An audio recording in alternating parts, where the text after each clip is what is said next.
My hands tremble as I stand frozen behind the kitchen door of my mother's house. The lemon-scented polish on the mahogany panels reminds me of Sunday dinners and strained conversations. I grip my interior design portfolio tighter against my chest, its pages damp from my nervous fingers. Through the crack between the hinges, I see them, Greg and my mother, Linda, sitting in the sunroom. Afternoon light catches the crystal tumblers in their hands, ice cubes clinking as Mom leans forward. The sound takes me back to childhood eavesdropping, when I'd strain to hear adult conversations I wasn't meant to understand. On the counter behind me sits my birthday cake, chocolate with buttercream frosting, 32 candles in a small box beside it. Neither of them has mentioned my births today. She lives in a dream world. Mom's unmistakable voice, crisp and matter-of-fact. Madeline has real ambition. Camille just drifts. My stomach drops. They're talking about me, comparing me to my sister again. Greg says nothing, and that silence cuts deeper than any words could. I wait for his defense, for some small protection of the woman he's dated for 3 years. Instead, he clears his throat. I've been thinking the same thing lately, he admits. The portfolio suddenly weighs 100 pounds in my arms. 6 months of work, designs that won praise from actual clients, traduced to drifting. You know, Mom continues, swirling her drink. Madeline asked about you the other day. Madeline? What about me? Greg's voice perks up. She's going places with that law firm, partner track by 35. Mom's voice drops to that conspiratorial tone she uses when orchestrating something. You two would make more sense together. I press my hand against my mouth. This can't be happening. Huh. Greg's thoughtful pause stretches too long. That's interesting. She's single now, Mom adds. She's always thought you were attractive. I mean, she's beautiful, Greg says, and my world stops spinning. Anyone would notice that. My knees weaken. I step back from the door, bumping into the counter. The portfolio slips, pages spilling across the tile floor. Designs for homes I'll never create. Space never transform, meaningless now. I gather them quickly, silently, and retreat upstairs to the bathroom.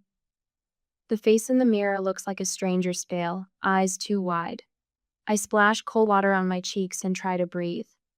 In the hallway, family photos line the wall. Madeline's graduation, Madeline's tennis tournaments, Madeline's law school acceptance. My smaller accomplishments relegated to the end of the row, afterthoughts in gilded frames. Greg's birthday gift to me sits in my Percy practical kitchen mixer. Now I understand. It wasn't for me at all. It was for the woman he thought I should be. 3 months pass. I've pretended not to know. Waited for signs that I misunderstood that afternoon. Tonight I'm surprising Greg with homemade lasagna, his favorite. Maybe things can still work between us. I pull into the parking lot of his apartment building an hour earlier than expected. The container of still warm pasta sits on the passenger seat beside a bottle of Chianti. Inside the building, I take the stairs rather than the elevator. Music floats down the hallway from his door, Frank Sinatra, not Greg's usual taste. Then I hear it, Madeline's laugh. That distinct, controlled sound I've known all my life. My key slides into the lock before I can think. The door swings open.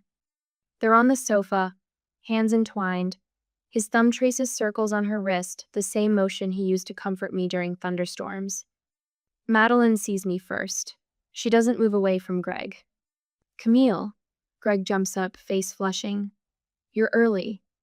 The lasagna container dangles from my fingers. It just happened, he stammers. Madeline stands, smoothing her skirt. You'll find someone more your speed, Camille, she says, not unkindly. When? The only word I can form.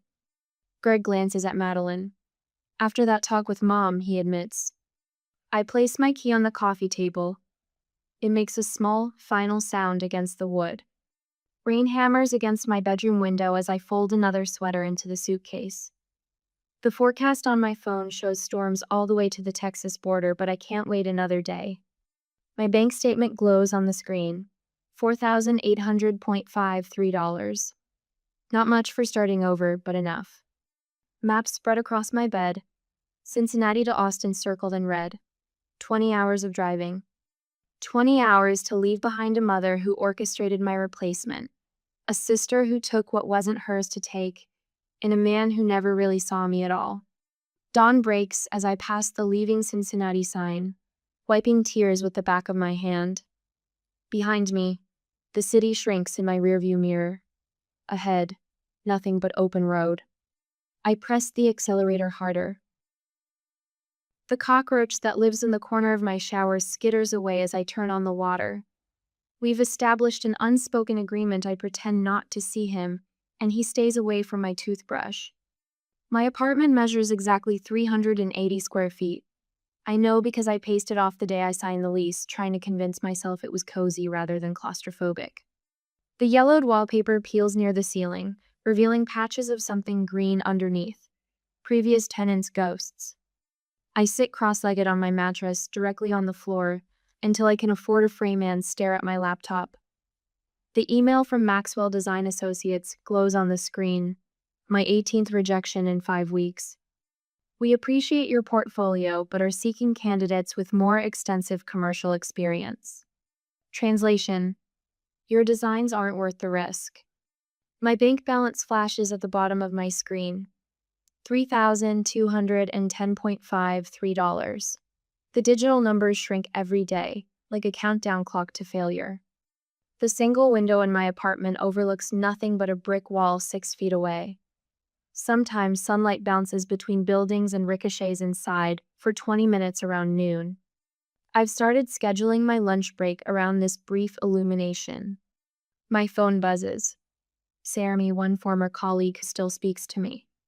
Camille, how's Austin treating you? It's an adjustment.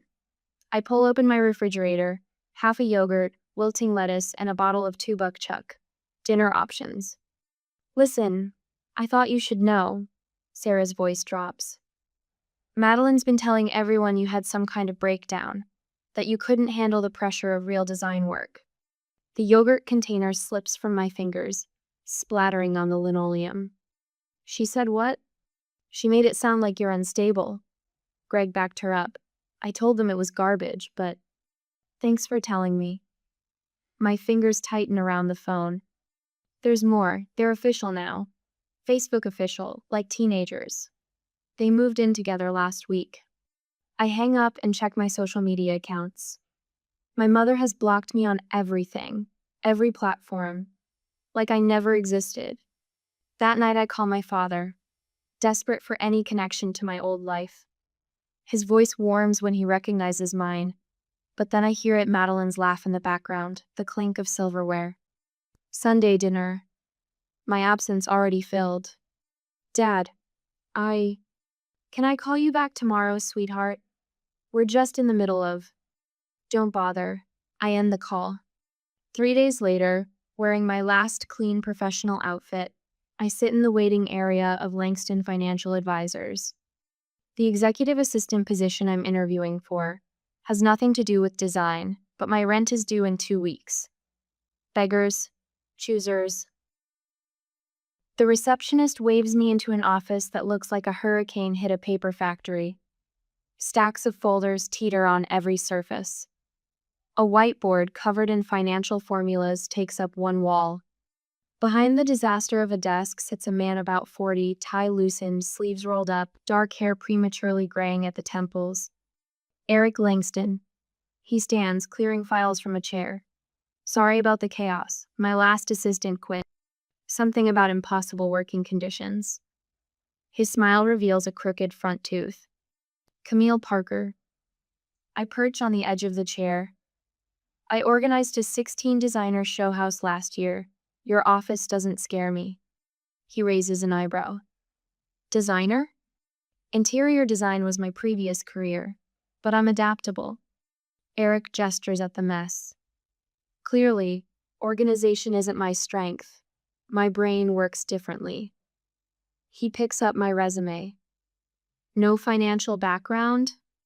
No, but I learn quickly. He studies me for a long moment. Show me your portfolio. My what? You said you're a designer. I want to see your work. I pull up my portfolio on my phone, not understanding why he's asking, but too desperate to question it. Eric scrolls through, pausing on my commercial projects. Your sense of space is interesting. Very. He searches for the word, accessible. Thank you. He hands back my phone. My client presentations are terrible. Numbers arranged like a cat walked across my keyboard. But you understand how to make complex information breathable. The next 60 minutes blur as he explains how financial advising isn't just about numbers, but about presenting information so clients can make decisions. How his brilliance with money is undermined by his inability to communicate visually. I need someone who can organize this chaos and make my ideas understandable to normal humans. Eric taps his desk. The job is yours if you want it. For the first time in weeks, a genuine smile cracks across my face.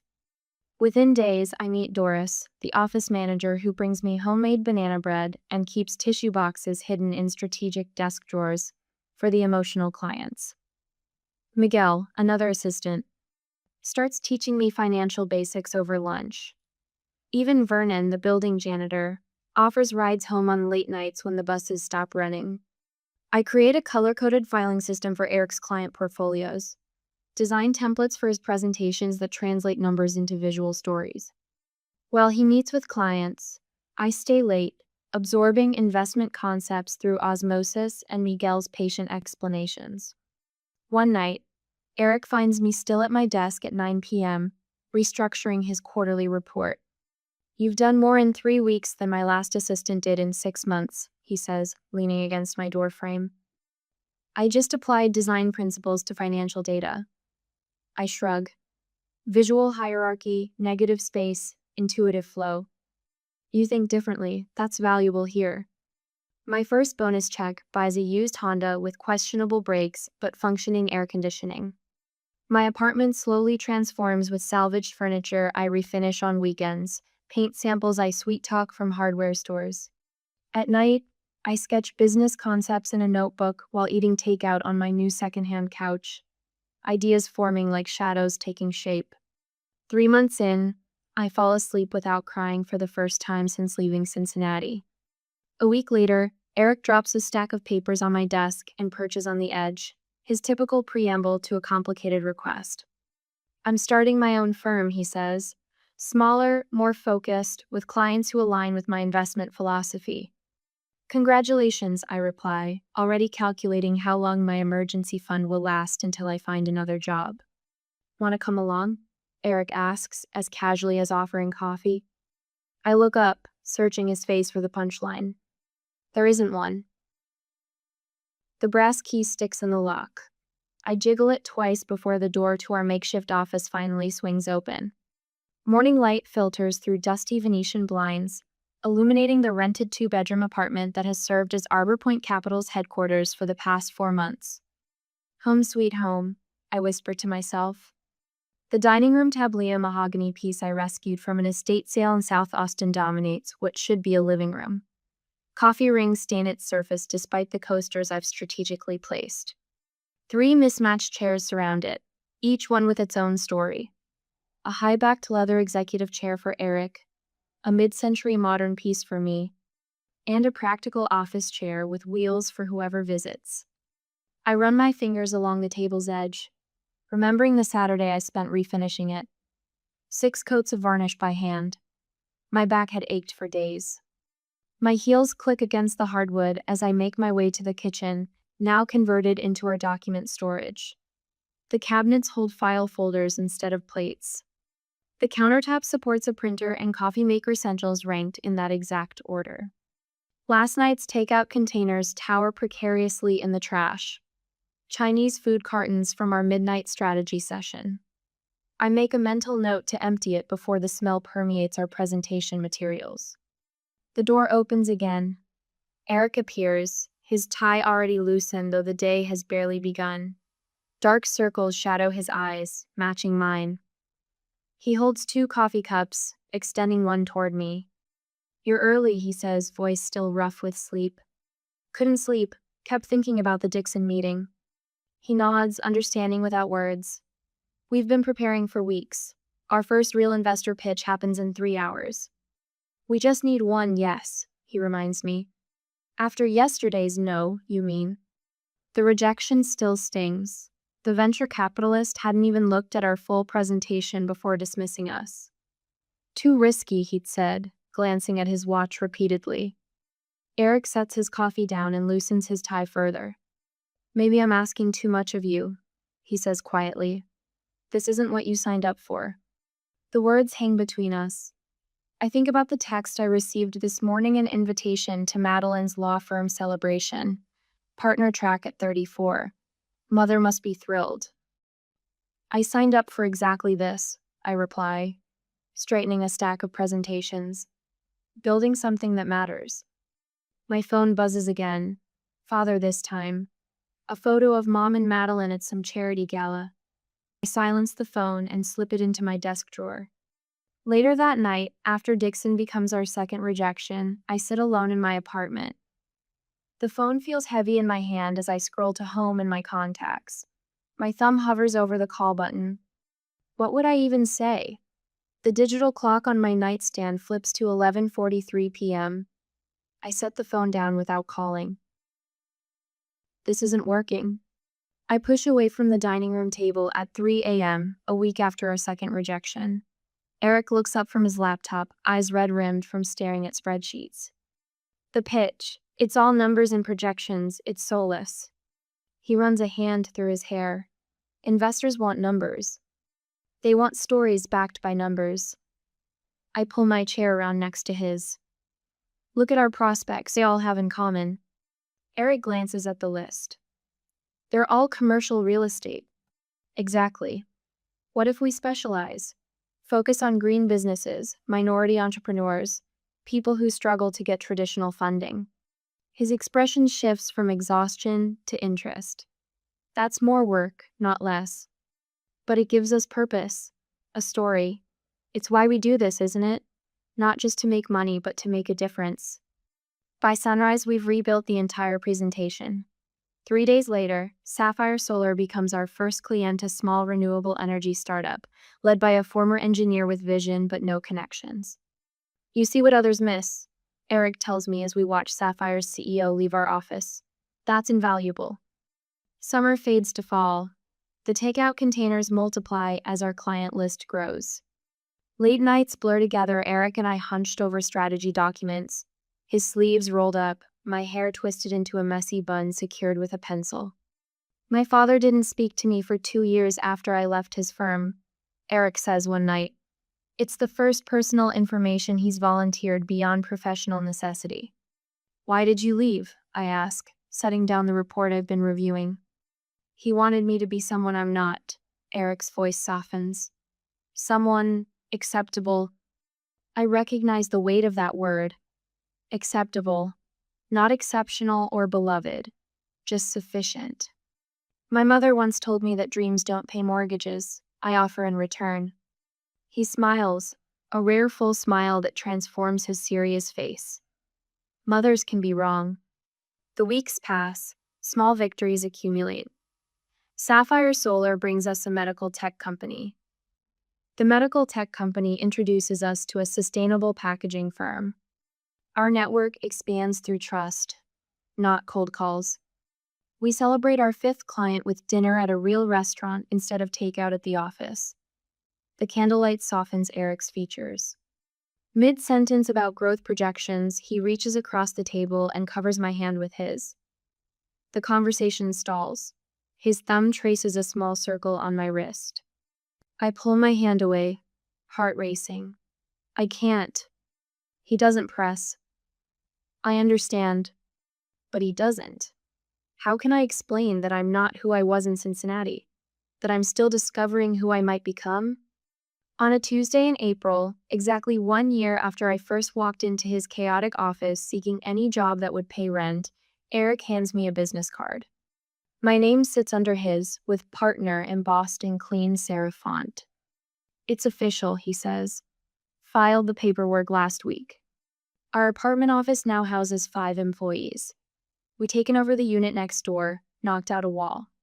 The dining room table remains our conference table, though now it's surrounded by proper chairs and accompanied by a whiteboard and projector. I don't know what to say, I manage. Say you'll stop working until midnight every night. We can afford help now. I laugh. Says the man who emailed me at 2 a.m. with budget revisions. His smile fades into something more serious. We built this, Camille. Not just a company. Something that matters. 3 weeks later, he kisses me for the first time. Not in the office, but on a rare day off. We're at Zilker Park, the office phone's forwarded to our new administrative assistant. When his lips meet mine, I don't pull away. I'm not who I was when I came to Austin, I whisper against his mouth. His hands frame my face, gentle but certain. I know exactly who you are now. I've watched you build yourself while we built this company. 6 months later, we marry in his backyard. 18 guest people who know us as we are now, not as we once were. No family, no Madeline or mother or Greg. No small talk over cake about the past. Just witnesses to what we've become, to what we're still becoming. My reflection stares back at me from the glass wall of Arbor Point Capital's 32nd floor conference room. 4 years ago, I slept in a car on my way to Austin. Now our company Lagoa, strong oak with spreading branches, stretches across 3 states. The wall displays my 40 under 40 feature, where they called me an operational genius. Beside it hangs our gratitude gallery, dozens of framed thank you letters. You saved my father's legacy, one reads. Arbor Point believed in us when no one else would, says another. Each represents a business we rebuilt, a family dream preserved. Cleveland makes strategic sense, Eric says, tapping the presentation slide. Their client portfolio complements ours. Their operational inefficiencies are exactly what Camille excels at streamlining. Our board members nod. After 4 years watching me transform companies, they've stopped questioning my methods. Then Eric clicks to the next slide, and my coffee cup freezes halfway to my lips. There on the screen is the executive team of Midwest Financial Partners. Third from the right stands Greg Mitchell, his hairline receding slightly, his smile just as practiced as I remember it. My stomach tightens into a knot I haven't felt in years. Camille? Eric's voice breaks through the sudden fog. I set my cup down with a steady hand. Sorry, just noting their organizational structure. After the meeting, I discover another complication. The law firm handling the merger paperwork is Hamilton, Bright, and Associates, Madeline's firm. We can assign someone else to lead this acquisition.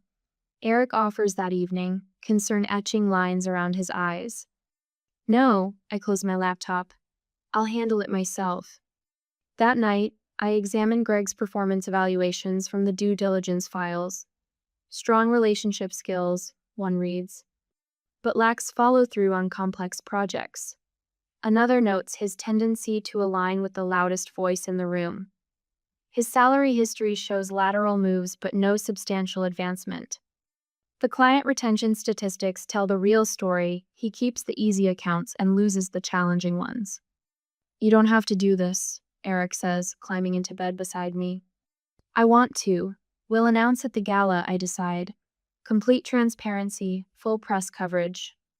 In the morning, my phone buzzes with a LinkedIn notification. Greg Mitchell has sent you a connection request.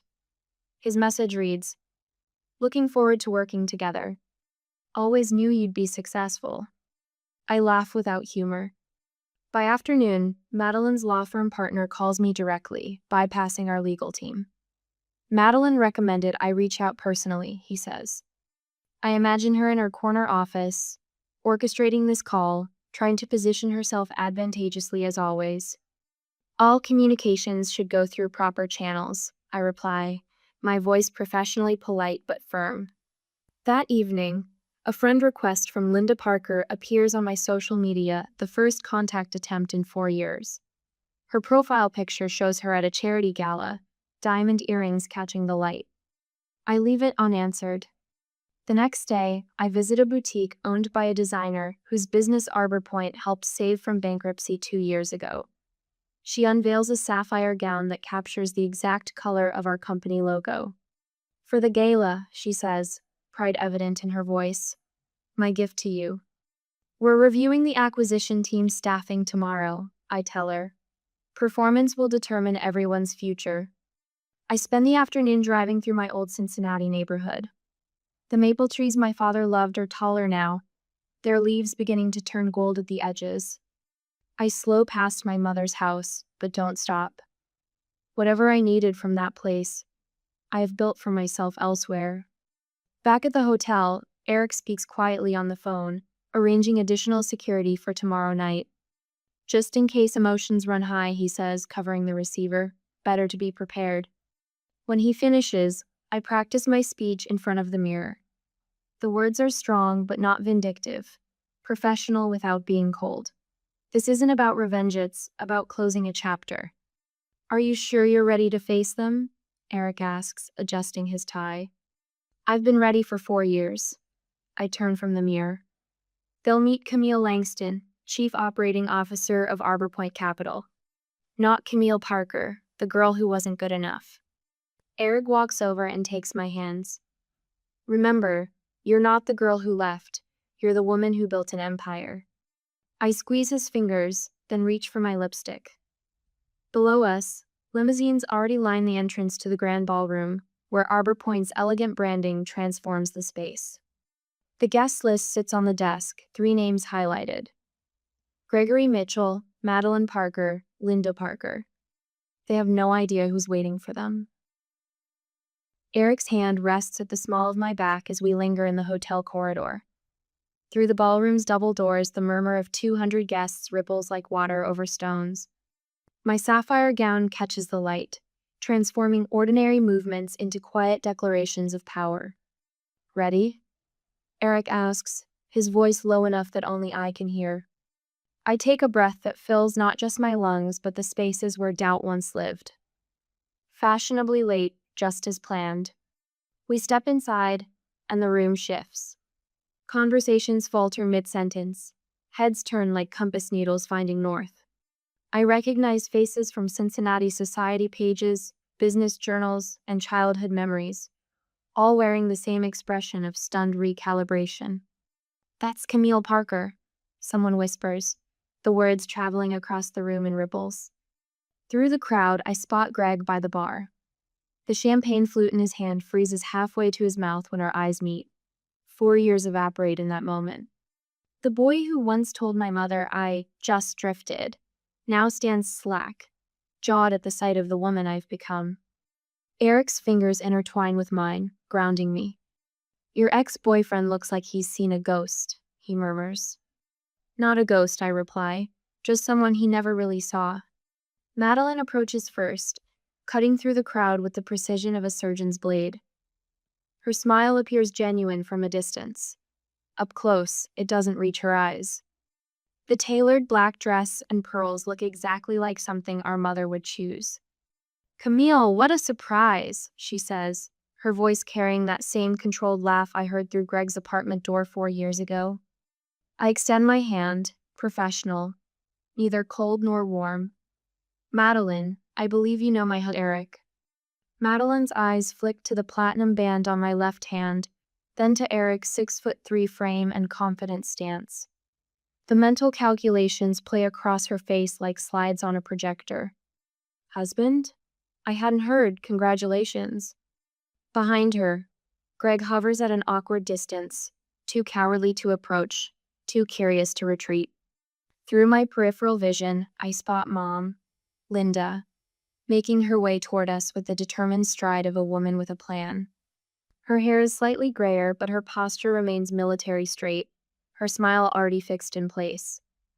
She's wearing the same perfume she wore when I was a child.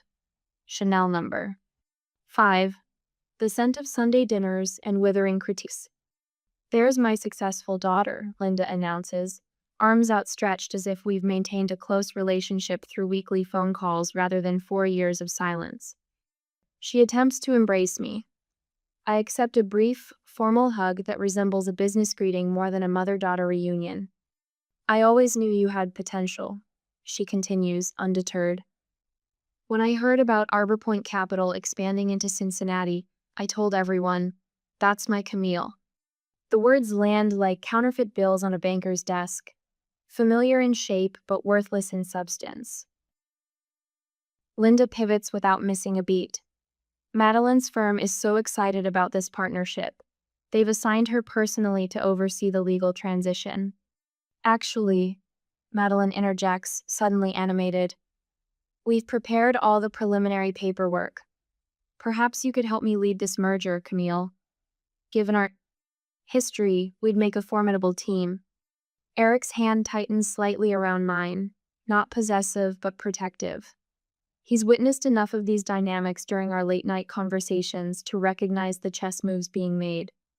I smile, not the hesitant smile of the woman who once stood behind kitchen doors clutching rejected designs, but the measured smile of someone who signs seven-figure checks. Everyone's performance will determine their path just like mine did. I reply, the subtle emphasis on performance making Greg's face drain of color. Eric isn't just my husband. He's my partner in all things. I turn slightly toward Eric, including him in this moment rather than seeking rescue. Business decisions will be based on merit alone. That's how we've built our success. Madeline's smile tightens. She tries a different angle, addressing Eric directly. You must be the visionary here. Your investment strategies are legendary already. We built this together. I correct her gently. That's the Arbor Point difference. We recognize talent regardless of where it comes from. Some of our most successful partnerships began with people who were underestimated. Linda's eyes narrow slightly, recognition dawning that her daughter is no longer accessible through the old channels of manipulation. She watches as three executives approach to introduce themselves to me. Not to Eric, not to both of us, but specifically to me. Across the room, Greg frantically works the crowd, shaking hands with board members, laughing too loudly at jokes. His desperation is palpable, the anxiety of a man who suddenly realizes his career rests in the hands of someone he discarded. At precisely 8:30, the event coordinator signals me toward the stage. The room quiets as I approach the microphone, 200 faces turned expectantly toward mine. Thank you for joining us tonight.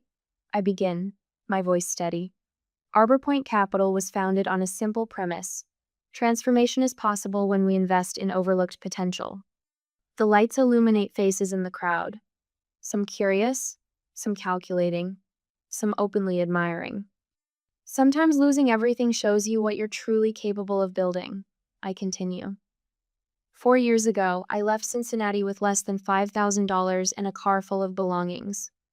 Today, we manage a portfolio worth over $2 billion, focused on businesses that create sustainable change. I don't look at Mom, Madeline, or Greg. This moment isn't about them. Tonight, I'm pleased to announce the creation of the Arbor Point Second Chance Foundation, a mentorship program for women rebuilding their lives after personal or professional setbacks. Because sometimes, what feels like betrayal becomes the catalyst for your greatest transformation. In the front row, Eric's eyes hold mine. Proud, loving, steady.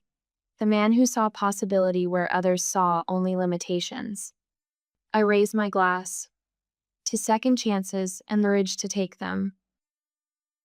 I kick off my heels the moment we walk through our front door, the sapphire gown me armor for tonight's battle pooling around my ankles as I sink into our sofa. Eric loosens his tie and returns with leftover cake and 2 forks. Nothing says, I conquered my past, like chocolate ganache at midnight, he says. I laugh, the sound unfamiliar after years of guarding my joy. As I remove the borrowed diamond earrings, Eric watches me. Was it what you expected to feel? He asks. The question hangs between us. Standing face to face with Linda, Madeline, and Greg felt nothing like my imagination. I thought I'd feel triumphant, I admit. Like I'd won something they couldn't take away. But I just feel free. Eric nods, understanding without words. Their betrayal forced me to become someone I never knew existed. I continue. That tiny apartment with the brick wall view? I hated it. But without it, there would be no Arbor Point, no foundation, no us. Their cruelty didn't destroy you. It freed you, Eric says, taking my hand. Though watching your mother position herself as your biggest supporter was quite the performance. We laugh as I mimic Linda's voice. I always told Camille she was destined for greatness. Did you see Greg's face when you announced the performance reviews? Eric asks. Miguel texted during dinner. Greg's already requested a transfer to another department. And Madeline's firm? Doris called the general counsel. We're using Mason and Blake's for the remaining acquisitions. I feel no pleasure in this just clean satisfaction of decisions made on merit rather than emotion. My phone buzzes the 5th time tonight. Linda's messages progress from congratulatory to desperate. We should catch up. Just us girls, too. Your father misses you terribly. And finally, I always believed in you when no one else did. Will you answer her? Eric asks. Eventually, with professional courtesy and firm boundaries. The words come easily now, though they took years of therapy to form.